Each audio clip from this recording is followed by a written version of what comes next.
Welcome again to Traveling Tuesdays. I'm John, and it's a pleasure and honor to have you here. And I think we're going to have a lot of fun tonight. We're going to Egypt, in fact, tonight and next week. We've already been 3 sessions in Israel, and last week, if you recall, if you were able to join us, we were in Jordan. By the way, the recording of these sessions are about 2 weeks behind. So the web guy who helps our ministry has just placed this week the 3rd Israel one. So next week will be Jordan, and then in a couple of weeks, of course, this one. So whether you're watching live or whether you're watching it eventually on the recording, thank you so much for joining us. It's a pleasure to have you here with us. So as you can see, I'm actually in most of the 3rd tomb. It's actually in the Valley of the Kings. We'll be seeing that later on. It's a great picture. Been there a couple, maybe 3 or 4 times, I should say. And it's a fantastic example of a pharaoh's tomb in the Valley of the Kings. So we're going to get started with prayer. Maybe I'll lead us off with a prayer again for our nation and certainly for God to be with us tonight. So may I do the privilege of leading us in prayer. Lord, thank you so much for everyone tuned in today or tonight and perhaps on the recording. We are so thankful that you shine your goodness upon us in so many ways. And again, tonight, as we travel on this Tuesday night to the land of Egypt, another land of the Bible, give us eyes to see and hearts to absorb what you have for us, especially when we make the connections with your word. So we are thankful for being with us today. In Christ's name we pray, amen. So let me share my screen and then we'll get started. And we'll, again, enter the land of the Egyptians. So here we go. Now, let me just say before we start, maybe I shouldn't tell you how many slides I have, but I think I have a predicted cutoff point where we're certainly just going to break for the night.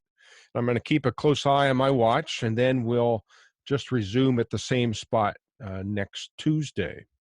So I think I have it planned in terms of the length of tonight, but we'll see. I'll play it by ear, and we'll sort of just stop when it's a good place to sort of quit for the night. And again, we'll play that by ear. So most of us, when we think of Egypt, of course, we think pyramids. It's a classic picture of the Giza pyramids that we'll get to next week, by the way. And of course, the map of Israel, of Egypt, actually, and Israel off to the north and west, of course, or east, I should say, and then another picture of the pyramids. I just love this one. It's not mine, but I would give credit to someone. I don't know who, but it's a great picture of the top of the biggest pyramid there, close to 500 feet tall, 2.2 million stones. 20 years to build, maybe 10,000 builders. There it is. It's the classic picture of Egypt, is it not? But we're going to get to that next week. But again, look at the map of Egypt. Egypt is a huge country, actually, especially in comparison to Israel here up to the north, and even Jordan. Of course, Saudi goes further east a long way, but here the Nile River is basically the life source of the whole country. To the east, to the west, it is all desert. Believe me, outside of the Nile River, there is nothing. Even the Sinai Peninsula that was given back in June of 1982, the Israelis actually had half of it, but the whole Sinai now is under Egyptian rule. So look at this map, and you can see how many of our states we can fit in the country of Egypt. And it's quite large. But here is a nice pullback satellite picture of course, Israel here to the north and east, which means, again, let's review, Lebanon to the north, Syria to the northeast, Jordan here to the east of Israel I'm speaking about. Saudi Arabia actually extends down this way off to the right. Again, Sinai is all Egypt, and then, of course, the Nile River, as it is one of these unique south to north flowing rivers as it exits water here at the Alexandria Delta. So it's a big, big country with desert all over the place. I love this picture. It's a night shot, of course, from the satellite, and you can see that anything in the desert is basically no life at all. There are pockets here and there, but the Nile River is what we're after. So when we introduce Egyptian chronology, of course, and we're going to eventually sort of overlap this with biblical chronology, we're just to make it simple, we're going to talk about Old, Middle, and New Kingdom. And we're going to see a few things from pretty much the Middle Kingdom and the New Kingdom tonight. And of course, some next week from the Old Kingdom, like Memphis, Saqqara, of course, the pyramids. So we're talking about, look at these time references. And again, we're realizing that Egyptian chronology is, can I say, controversial. There's a high, middle, and low chronology within Egyptian dating. So I'm going to sort of take the middle ground, and I know there's new theories by David Rowe and others perhaps you've heard who sort of recalculate, even throw chronology off about 200, 250 years. I'm not going to do that tonight, but just notice that we're overlapping pretty much with biblical times. In fact, let's just place Abraham, about 2000 BC, so you know that some of the Old Kingdom predates even Abraham. But we're going to talk about other biblical events that sort of match up well with Abraham, Joseph, Moses, of course, and others as well. So just know that we're going to talk about Egyptian chronology, dynasties, as well as biblical chronology, what took place in Egypt, like Joseph's, entrance into Egypt after he was betrayed by his brothers in about 1850 BC. And of course, the 430 years of bondage and the Exodus and all of that. So just know that we're corresponding to the best we can to some happenings and events and historical events, I should say, that's taking place in Egypt.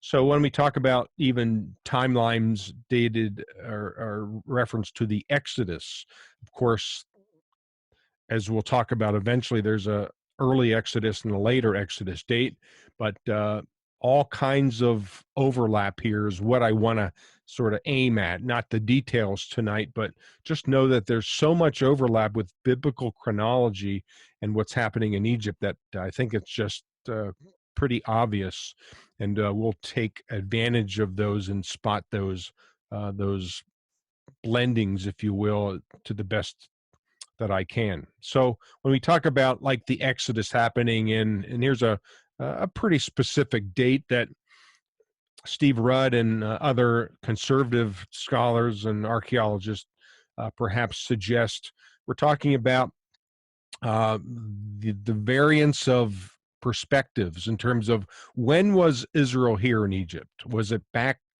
further towards the Middle Kingdom, or was it more pushed forward towards the New Kingdom of Egypt? So all of those specifics, of course, we're not going to capture in tonight's or even next week's sessions, but just know that we're going to try to do our best, and we're going to start here with overlapping these two historical lands of the Bible and using Egyptian chronology and biblical chronology, trying to figure out who's who in the Bible. So with that, we're going to start with a guy named Abraham, who was, according to Genesis 12, in Egypt. So, and I guess I'm going to say this. These are all suggested links, if you will, or overlaps. And I know other scholars may say, no, it was this pharaoh or this vizier, this prime minister who was sort of in charge of things in Egypt when biblical history was happening. So just know that there's variance here. And I'm not certainly the authoritative voice, but I'm going to suggest that this guy here was the first pharaoh of the Middle Kingdom when probably Abraham was here. So can you imagine, can you picture Abraham meeting this guy? You try to pronounce his name, right? So if we place Abraham in Egypt somewhere, maybe Abraham met this pharaoh. That's just a suggestion. Now, of course, we're going to take a look at other uh, Asiatic influences or wanderings into the land, such as this typical Beni Hassan relief that is very, very common in Egypt. In fact, I have a papyrus that looks like this. But this now, in the time of Joseph, remember he was betrayed by his brothers in Genesis 37. This is one, as pictured by the Egyptians, as these Asiatic people coming from the north into Egypt, and of course they look Semitic in facial recognition here. They're carrying musical instruments that seem to link up well with the characteristics of Semitics in Canaan. But could this be, at the time that this was drawn, could this be a reflection of the entrance of this guy named Joseph, who, of course, as I mentioned, was betrayed by his brothers? He would then eventually interpret dreams, and then he would become essentially second in charge to the Pharaoh. The term is vizier, or prime minister. So it could be that in Avaris, there it is, it's in the eastern delta region of the Nile River as it flows from south to north. Avaris could be where these Semitics actually lived. Now, archaeologically, this is some of the ruins from Avaris. And again, we're trying to place Joseph and some of the Hebrews who eventually, of course, from Joseph's family, who ended up staying here in essentially the land of Goshen. Could it be that as this reconstruction, giving credit to the patterns of evidence guys, could this be what Avaris looked like? Could this be what Joseph knew when he became, of course, the prime minister of this area of Goshen? Again, this is about 1850 BC. And this is just, again, a reconstruction of maybe a structure that was found. And isn't it interesting that even today we have this Joseph Canal? It's named after the event. Of course, if you recall from the book of Genesis, the famine, the drought, of course, the flood, and of course, the channels or the canals that were made to deal with all of these different happenings going on here in Egypt. So could it be that this pyramid here, a pyramid of this guy, Senusret II, could it be that Joseph oversaw the building of this pyramid? Now, remember, pyramids were burial chambers for the pharaohs up through the end of the Middle Kingdom, and then the tombs were dug into the Valley of the Kings later on. But before that took place, pyramids were the burial chambers for pharaohs. So could it be that Joseph oversaw the building of this? After all, that was one of his responsibilities. Could it be this guy, Senusret II, who Joseph knew firsthand? This is, of course, a statue that is represented or displayed in the Egyptian Museum. So it very well could be this area that Joseph knew. And of course, his family came, his brothers, you know the story, and this is where the Hebrews settled. Now, this is quite interesting, and again, this comes with credit to the patterns of evidence guys. I'll show you this picture first, sort of a reconstruction of this prime minister called Joseph, but it's all based on the finding of this headpiece. And it's theorized that this was the top of a statue dedicated to Joseph. Of course, other places like Saqqara that we'll see next week, noblemen, priests, and other important people were represented by statues that were made in their honor. So, could it be that this guy, maybe a statue that looked like this, was in honor of the very Joseph, the same Joseph of the Bible? We're not sure, but again, it's a suggestion. There is what was found.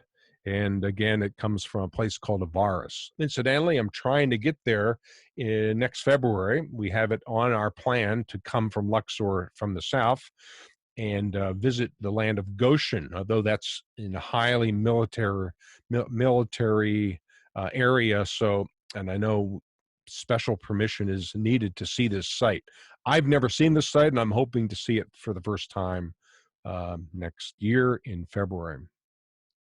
So this guy, Sesostris the third, maybe then when we again continue with biblical chronology, maybe this guy was one of the pharaohs that really began some of the oppression. And then the slavery, of course, that took place. Again, the pharaoh who did not know Joseph, it could have been this guy. Again, these are suggestions, and we're not sure, but it seems like there was a whole new realm of leaders in Pharaoh at this point. And of course, they were not familiar with who these Hebrews were. And here we go. It might have been this guy named Salitas. Now, other biblical connections that are, I think, interesting.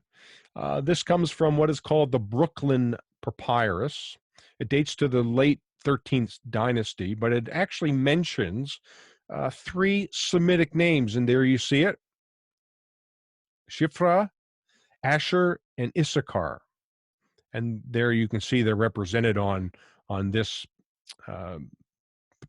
piece of papyri, but it could be that even Semitic names were preserved, again, from those hundreds of years when the Israelites were here under oppression in Egypt. So the oppression at its peak was probably under this pharaoh, and his name was Ahmose the First, the New Kingdom, 18th dynasty. And again, Moses is now on the scene. This is towards the end of the oppression or the slavery. And Moses, we give him a birth date of 1527 BC. So could it be that Moses knew this guy when he was born? And of course, the Thutmose the First, who would continue the leadership in Egypt. This is a statue again from the Egyptian Museum. And he was instrumental in keeping that oppression heavy on the Israelites. His mummy, by the way, Thutmose the First, we're going to be talking about other Thutmoses, by the way, but there he is. That's what he looks like today. And again, he dates or corresponds pretty much to the early years of this guy named Moshe or Moses. And then comes Thutmose II and Hatshepsut. Hatshepsut was probably on the throne, or at least the pharaoh's daughter. We're not sure, again, how Egyptian chronology matches up, but could it be that now Hatshepsut, as pictured here, was the gal who took Moses under her wings, if you will, and raised Moses herself? Hatshepsut. Her name is Hatshepsut, and we'll see her temple in the Valley of the Kings later, probably next week. But here she is again, and she was quite famous, and of course, well known in Egyptian chronology. The big question is, who was the Pharaoh of the Exodus? Now, without getting into too many details, I would suggest one of two people, although other scholars would probably suggest two others. So just know that that's what we're dealing with. But it could be, as some suggest, Thutmose III. Here he is. He was the great invader, by the way. So to me, it doesn't make sense. I favor the next guy who I'm going to mention, but Thutmose III at least is a possibility. And there he is. He invades Megiddo. He takes a lot of cities in Canaan. So he's on the attack. So I don't think he fits the characteristics of all the plagues and of course the Exodus and the low peak, if you will, of Egyptian dynasties. But nonetheless, here he is. His statues are all over, and he's quite famous and very well known for being a campaigner. And of course, he was mummified as well, and there he is. But probably, I would think Amenhotep II was the pharaoh of the Exodus. This would be placing him in about 1450, 1445 or so BC. And it very well could be that this guy right here was the guy who told Moses, okay, 10 plagues, that's enough. My son is now dead, my firstborn, as a result of the 10th plague.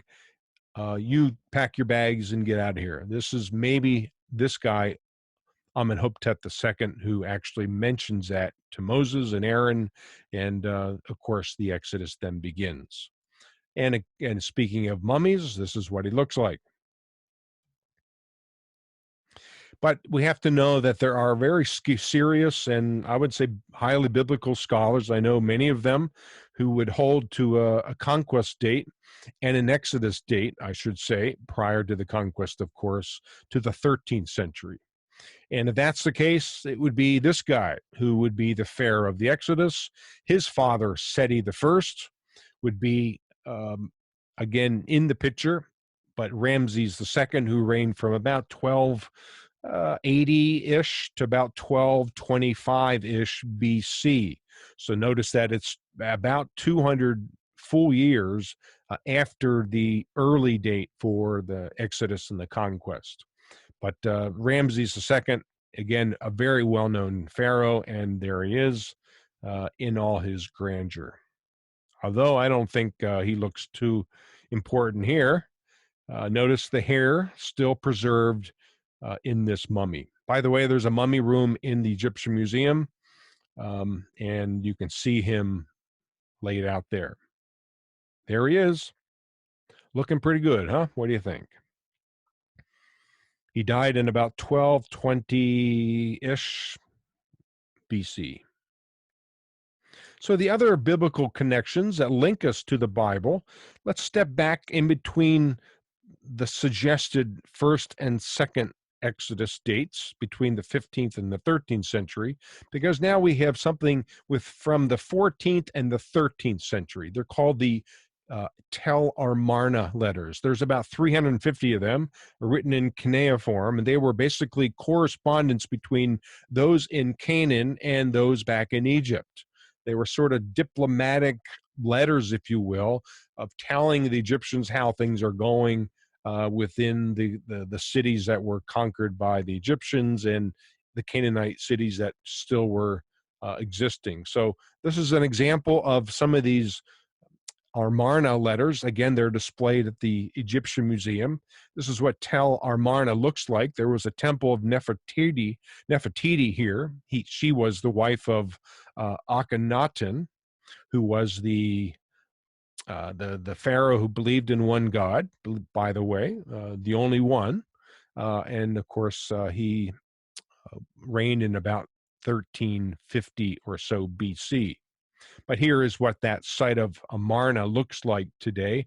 It's, by the way, halfway between Cairo and Luxor. I've not been there and hope to get there sometime. But these biblical connections are impressive. And let's remind ourselves there's a Nefertiti and also a Nefertari. Nefertari is the wife of Ramses II. Nefertiti was the wife of Akhenaten, the monotheistic pharaoh. So let me just show you some examples. Again, Steve Rudd, credit to him, who sort of overlaid some of the text of these Amarna letters. But just notice that the city of Lachish, by the way, we talked about that, I think, a couple weeks ago. It's a big city in the Shvela of Israel, about 30 miles south and west of Jerusalem. But we even know who the mayor was, according to these Amarna letters. So these are, again, Canaanite cities. By the way, Lachish was destroyed by probably the Philistines in the 12th century BC. Some will say by Moses, but here we have the details of those who lived in this city in Canaan, giving credit again to the Egyptians, the ancient Egyptians who preserved these names. Even the mentioning of the Hebiru, probably the Hebrews here in the territory of Jerusalem. Here, this one mentions the mayor of Tyre and Sidon and Hatzor. And again, the Hebiru who overtook the land. Again, this is 14th and 13th century BC. So it seems to me that the presence of the Israelites are already established in the land of Canaan by the time these were written. Ashkelon, Gezer, Hebron. So again, examples of Canaanite cities, by the way, taken some of these by the Israelites and Joshua, but good representation of other cities that are up in the land of Israel today. This is another connection. And again, I thank the Associates for Biblical Research for this scholarship and sharing this information. The Soleb Temple of Amenhotep III.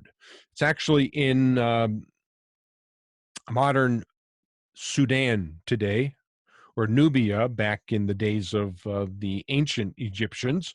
But within this temple, you can see it's a rather impressive one. Within this temple, they actually found, and there's Amenhotep III, by the way, what he looked like, how his statue was depicting him. Royalty, of course, the crown of Upper and Lower Egypt, but now he looks like this. So again, the mummification process is extremely impressive. But on this base of this papyrus pillar is this inscription. And again, it's an inscription that connects us to the Israelites. People go, well, isn't there any recording of Israel in Egyptian records? Most would say no, but these examples that I'm showing you, beginning with this one, really testifies to the presence of the Israelites, at least being known. So here we have, in hieroglyphics, the land of the Shasu. Could it be the Shashu, the nomads of Yahweh? Could this be the earliest mentioning of the Hebraic pronunciation of the Hebrew God, Yahweh, God? And here it is. It's depicted on the bottom of this pillar, the base of this pillar. And you can even see that this man even looks Semitic in his facial features as well. So this is a really a very important inscription, but not well known or not articulated much within scholarship. Here's another one. This is called the Berlin pedestal.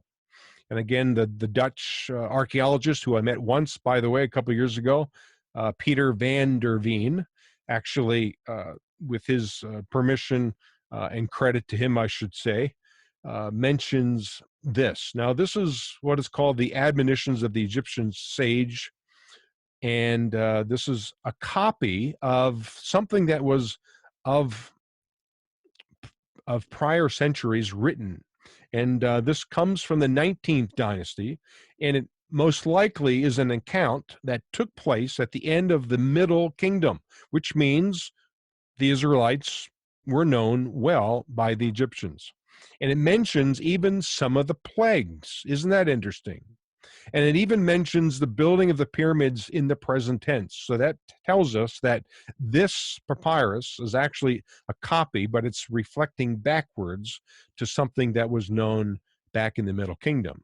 And that's quite interesting.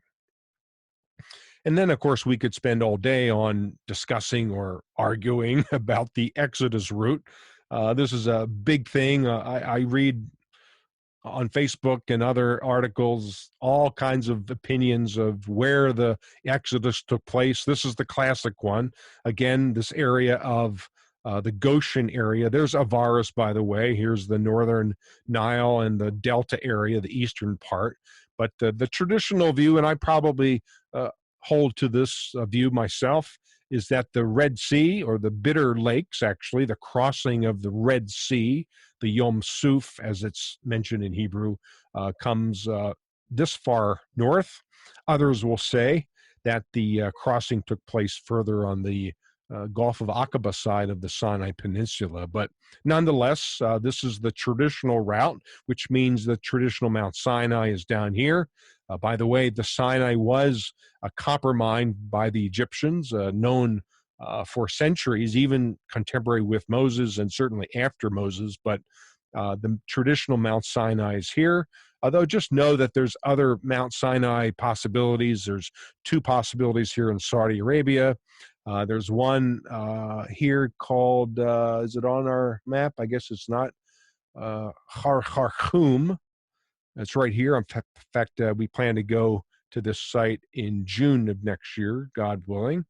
But there's 3 or 4 or 5 other possibilities for where Mount Sinai was. So was the crossing here, the Exodus? Was it here, as some suggest? And here's this illustrated well here. They think that the crossing actually took place here at a place called Nueva. It's a very shallow part of the Red Sea that, as you see, the eastern fork of the Red Sea, called the Gulf of Aqaba, comes all the way up to the southern end of Israel and Jordan. But so this theory would place Mount Sinai over here. But I don't want to get into those details. We just know for sure that the Israelites were positioned here east of the Delta in the land of Goshen. Again, was it here or the crossing up here? You can read more about it and just know that there's many theories that I think most hold at least some credible reasoning. So here's another biblical connection. By the way, we're going to get to the land itself, but I wanted to make these connections first to sort of make a foundation for us of what we're going to see and how we're going to interact together. But here's another one, Mernepatach, or Menepta stele. Here's a stele. It's a big stone about 7 or 8 feet tall, and it actually mentions Israel by name. Now, Mernepatach was the son of Ramses II, or the grandson of Seti I. This was found in 1896 in Thebes, and it actually mentions Israel. In fact, I think I have a slide that highlights what it says. Here it is. You can read all of this here, just leading up to the mentioning of these cities and these regions. I'll pick up the narrative here. Canaan has been plundered into every sort of woe. Ashkelon has been overcome. Gezer has been captured. And by the way, Gezer does show evidence of an Egyptian conquest or destruction level at that site. It was just found a couple years ago by Steve Ortiz in the Iron Age area of the site. Here's another city.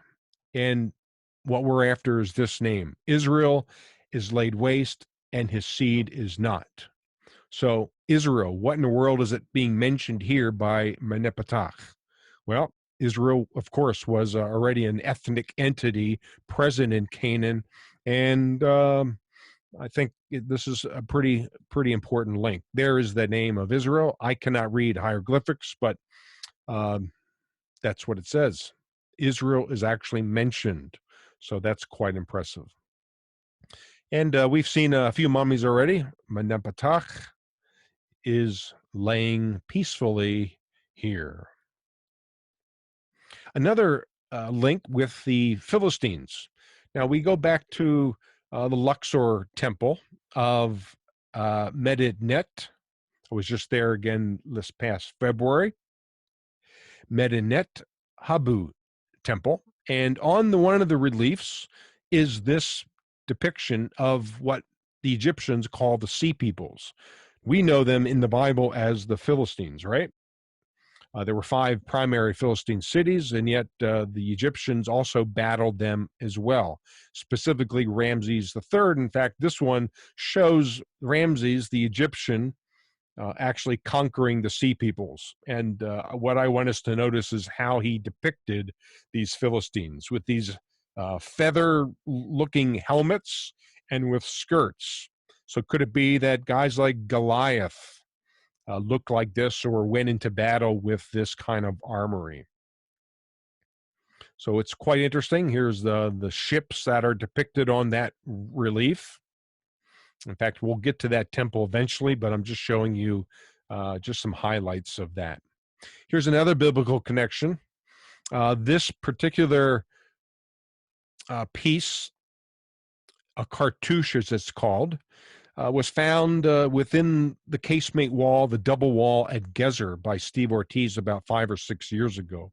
Now, it doesn't say the name of this pharaoh, Siamun, but the calligraphy, according to Steve, talking to him last summer, specifically, he says the calligraphy matches to the 10th century. So could it be that we're looking at a cartouche that was found in the wall of an Israelite city, conquered by the Egyptians, according to 1 Kings 9, and then given to the Pharaoh's daughter, who, by the way, happened to be the wife of Solomon? That's what 1 Kings 9 tells us. So could it be that this guy, this is the only figure or statue, it's like 4 or 5 inches high, that's it. But this is the only one I could find in the Egyptian Museum of this guy named Siamun. And notice that his dates correspond perfectly to when Solomon was a king. Solomon took ownership of the throne in 970 BC. So could it be that this was one of the father-in-laws of Solomon? Here's another Egyptian connection with biblical history. Shishak or Shishunk. Sometimes it's spelled with a Q on the end, and sometimes it's Sheshenk. So just different spellings of the same pharaoh. But he's actually mentioned in the Bible. And we'll talk about him more later on, but here is a whole relief on one of the walls at the Karnak temple in Egypt that mentions Shishak. So hold on to that thought. We'll return once we actually come to this temple of Karnak that looks like this. There he is. It looks like this right now. And also this display of Shishak. He was a younger pharaoh, and yet he conquered many, many cities in Canaan. And then one more connection. This guy named Necho, Pharaoh Necho. There was 2 Nechos, and yet we connect with Josiah. If you remember from 2 Chronicles 35, Josiah actually tried to stop him at the place called Megiddo up in the Jezreel Valley, because this guy, Pharaoh Necho, was interested not in Jerusalem, although he did plunder the temple, but he was interested in going further. So Josiah met his death at the hands of this guy, Pharaoh Necho, and again, he's mentioned in the Bible. Eventually, this guy would battle at the Battle of Carchemish in 605 BC.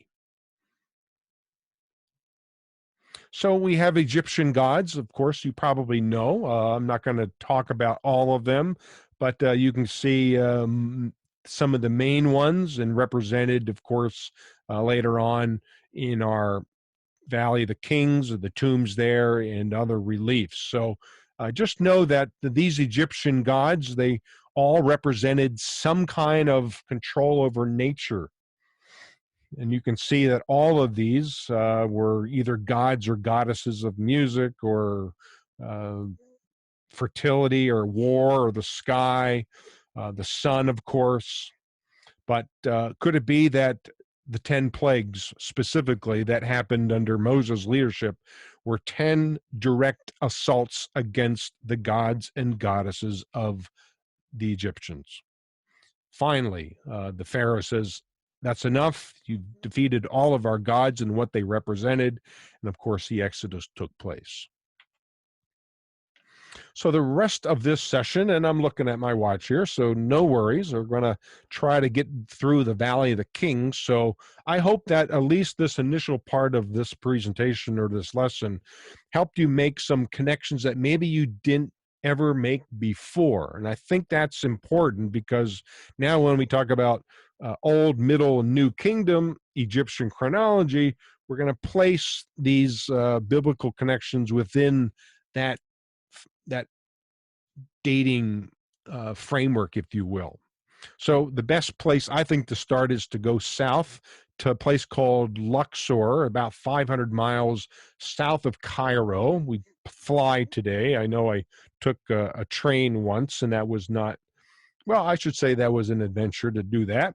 But of course, I was young and in my 20s then. But the Valley of the Kings, there's a west side of the valley, and of course, the east side of the Nile also, where the temples are located. So let's fly over first the Valley of the Kings. We're 500 miles south of Cairo, and we're seeing these huge colossi statues of Memnon, the statues of actually Amenhotep III. We saw him already. He was the pharaoh celebrated at the Soleb temple in the Sudan today. He reigned again in the 1400s, 14th century, 1350s BC, the 18th dynasty. Look how big these are. And just beyond this is what's left of the temple. So this is right at the edge of the Nile River, but we're going to further west into the Valley of the Kings. And just know that we're going to walk this pathway and then take a look at 4 or 5 tombs that were cut inside, or in, I should say, in the cliff of the rock here. Of course, the tombs are inside now and down and lower, and you'll see it's quite a maze. So I'm not sure this picture will be understood, but just know that this area what I'm pointing to is where we walk today. So we're going to go in and down some of these tombs of the pharaohs that are represented as being so far underground that they had to actually display it this way. So at some point, we're going to be 30, 40, 50, 60 feet below the top of the opening of the tomb, if that makes sense. All these are basically down and lower than the area where we walk today. So here's another picture of this. We're going to walk here and then into a few tombs, a few Ramses, I think the 4th and the 6th, and Thutmose the 3rd, and we'll see what else we do. But that's what we're going to do. So let's begin with Ramses the 4th. So we're going into the tomb. Again, pharaohs were no longer buried in pyramids. Now they were buried here in Luxor, in the Valley of the Kings. I forget the number of tombs. Is it 52, 54? I could be wrong. I'm shooting out of the dark here. I just forget the figure specifically of how many kings actually they think were buried here. And of course, they're still discovering new tombs all the time. But we look into the entrance of this unbelievable hallway that leads down to the lower reaches of the tomb itself of Ramses the 4th. Look at the ceiling, look at all the hieroglyphs, the reliefs, look at the color, my friends. All the colors, all the different gods and goddesses depicted. And of course, the ceiling, the blue, and the stars, and of course, the sarcophagi, or the sarcophagus, I should say. There's only one here, and this is where the pharaoh was buried. So, isn't that spectacular? These colors in this particular tomb have not been treated. In another one in the Valley of the Queens, we will see one that has actually been redone and recolored, if you will. But look at the magnificent color of the ceiling here as well. Quite picturesque. Let's go into Ramses the Sixth, his tomb. Again, all these hieroglyphics paint a story, a picture, if you will. Here, the plexiglass are protecting some of the reliefs that are still in vivid color. Again, the ceiling, the detail is just amazing. All these hieroglyphics mean something. They tell a story. They preserve something about the life of the man. And of course, it's all pointed to the gods and goddesses to usher him into the afterlife. So the back burial chamber of Ramses the Sixth, and of course depicted here, the sun. I guess this would be. It looks like a ram here. I was going to say a Horus, the falcon god. I guess that might be the falcon here, but just the detail and the time that was spent to make this tomb just for the pharaohs. Here's one that looks very similar, Ramses III, and yet this one has specific columns with, again, the depiction of the religious life of different varieties here of the Egyptians. Quite spectacular. I'm not sure exactly what these side rooms were, but again, the color is just as incredible and preserved as we see it. There's Anubis, the god of mummification, Horus. I wish I knew more about the Egyptian symbols. I forget every time I'm not there. So let's just leave it at that and just appreciate what it represents.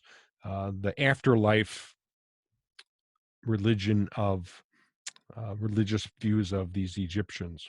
So look at this map. This map, I guess, a sign I should call it, maybe. Thutmose the Third, and of course, Menhotep the Second. Probably the pharaoh of the Exodus is buried here.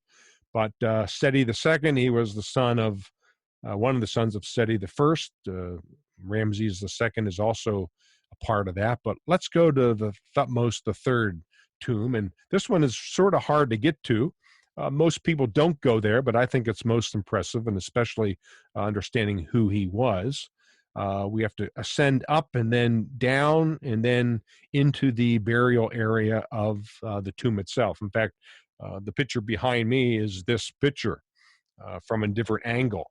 The sarcophagus of Thutmose III, and again, quite an impressive burial chamber, if you will. Thutmose III was a huge campaigner, made war, and secured Egyptian life for centuries. He reigned in the 15th century, the city of Megiddo that we'll talk about next week.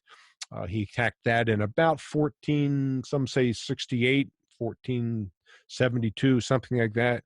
But here he is looking just fine and dandy today. What do you think? This is Thutmose III. Of course, the famous King Tut tomb. We don't go into this one. There's really nothing much to see because only this part of the chamber of the King Tut, the boy king, if you will, is left here. All the other pieces are displayed either in the Egyptian Museum, some at the British Museum, and other pieces around the world. I think there's a piece in the Chicago Museum as well. But this is the burial chamber, the inner chamber of the boy king, King Tut, as we know him today. I was in here in 1982, I think, in May. But again, it cost some money to go in there, and it's nothing as impressive as the other ones as well. But in the Egyptian Museum, there he is, looking pretty good. I don't know how many pounds of gold, but it's quite impressive. The Valley of the Queens. Again, a very similar way of burying the queens, if you will, and something like the Valley of the Kings. These are chamber tombs that are descending down into the side of the cliff, of course, carved out and, of course, beautified. This particular tomb of Nefertari, who was the wife of Ramses II. By the way, if you ever watched, and I'm sure you did, the Ten Commandments with Yul Brynner, and who else? I forget the other person, Yul Brynner and Peter O'Toole, I guess, right? Or am I thinking another movie? Anyway, Ramses II is the pharaoh in that movie, by the way. It takes a late Exodus date. And Nefertari, who was buried here, was the wife of Ramses II. So just to illustrate how far down this tomb goes, it descends down to these lower chambers, and all of this is below, of course, the ground today, well below 20, 30, 40 feet below the entrance. Now, this is what the tomb of Nefertari did look like before it was restored. These colors are quite impressive. To us, they would call them pretty dull and nothing too incredible. But so the project was to restore the paintings in this particular tomb. And again, she was pictured here as the queen of all queens, the queen and the wife of Ramses II. So, of course, this is all redone, retouched, and let me show you other pictures of Nefertari. Quite impressive. And here's the work that's being done to restore it. I think it was just a couple of years ago that they actually restored it. And I think it costs a lot of money to go into this tomb, but we're not sure where Nefertiti's tomb is. She would be the wife of Akhenaten. Some thought that it was in a hidden chamber within this particular wall of of King Tut's tomb, that they thought another chamber was here where Nefertiti was buried. But I just read something I understand from the National Geographic people that nothing was actually found at all of her tomb. So I think we actually made it with a good time frame here.